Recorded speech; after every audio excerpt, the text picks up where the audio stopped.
ঈদ এসেই গেছে। এই ঈদে এই আচারি মাংসটা একবার হলেও ট্রাই করবেন। আশা করছি আপনাদের অনেক ভালো লাগবে। হ্যালো এভরিওয়ান, আসসালামু আলাইকুম। কেমন আছেন সবাই?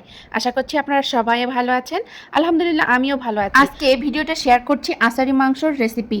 তো আশা করছি আপনাদের ভিডিওটা অনেকই ভালো লাগবে। তো আমরা সাধারণত রেগুলার রান্না খেয়েই থাকি মাংসের, কিন্তু ঈদে একটু মাংস বেশি হয় সবার বাসাতেই। তো চাইলেই আপনারা একটু ভিন্ন স্বাদে এই আচারি মাংসটা খেতে পারেন। এটা খেতে অনেক মজা এবং অনেকটা সময় এটা সংরক্ষণ করা যায়। এজন্য আমি ফ্রেশ মাংস নিয়েছি, কিছু পরিমাণ চর্বি নিয়েছি হাড় ছাড়া। তারপরে মাংস ভালোভাবে ধুয়ে নিলাম। এখন মাংসের মশলাগুলো কী কী লাগবে সেগুলো দিচ্ছি। তো এখানে আমি সাদা এলাচ, কালো এলাচ আগে ভালোভাবে থেতো করে নিলাম। আর একদম সলিড যে মাংস আছে সেটা নিয়েছি, ধুয়ে পানি ঝরে নিয়েছি।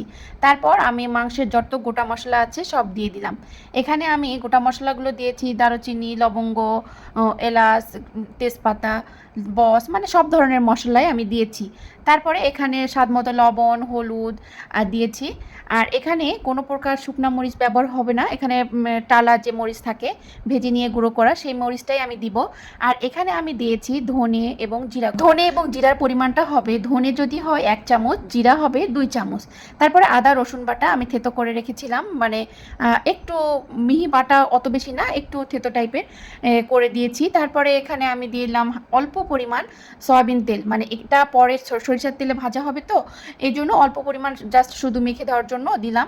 আর পেঁয়াজটা মনের সান্ত্বনার জন্য, আসলে আচারি মাংসতে পেঁয়াজ না দিলেও চলে, আমি সামান্য পরিমাণ দেই। তারপরে এই মাংসতে কোনো প্রকার পানি অ্যাড করা যাবে না। মাংসের গা থেকে যে পরিমাণ পানি আসবে এই পানি দিয়ে মাংসটা সেদ্ধ করতে হবে। তো আমি এখানে যে মাংসটা নিয়েছি, এখন হয়তো বা নাড়তে একটু প্রবলেম হচ্ছে, কিন্তু যখন এর থেকে পানি চলে আসবে তখন এটা ইজিলি সুন্দরভাবে নাড়াচাড়া করা যাবে। এবং যখন পানিটা শুকিয়ে যাবে তারপরে এটার আরেকটা প্রসেস শুরু হয়ে যাবে। আচারি মাংস খেতে ভীষণ মজা হয়। আমি চাইবো যে আপনারা সবাই একবার হলেও এটা ট্রাই করবেন। আপনারা খুবই এটার ফ্যান হয়ে যেতে পারেন। তো এটা এই তো রান্না চলছে। একটু পরপর আমি ঢাকনা খুলে খুলে পানি কতটা এসেছে একটু নেড়ে দিচ্ছিলাম, নিচে যেন লেগে না যায়, যেহেতু এখানে কোনো প্রকার আমি পানি অ্যাড করব না। মাংসের যে পানি থাকবে সেটাই মানে শুকিয়ে গেলে এটার কাজ শেষ।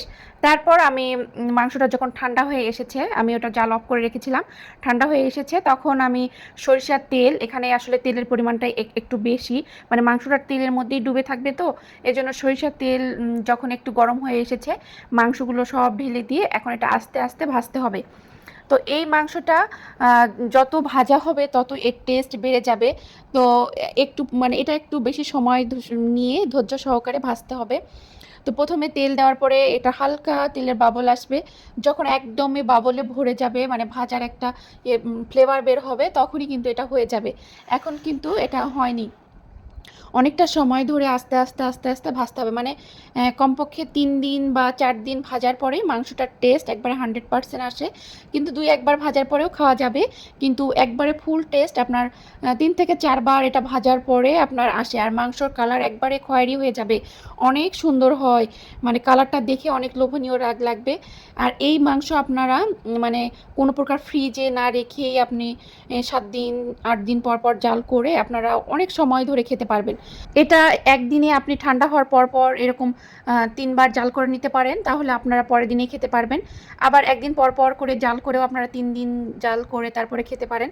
তো আসলে এটা 3-4 বার জাল করা, মানে জাল করা বলতে এরকম আপনার সুন্দর বাবল উঠে যাবে, একটা ভাজা ফ্লেভারই চলে আসবে, তখনই এটা রেডি হয়ে যাবে। এই আচারি মাংসের রেসিপিটা অনেক সহজ, কিন্তু খেতে ভীষণ মজা। আপনারা অবশ্যই ট্রাই করবেন। সবাই ভালো থাকবেন। আসসালামু আলাইকুম, আল্লাহ হাফেজ।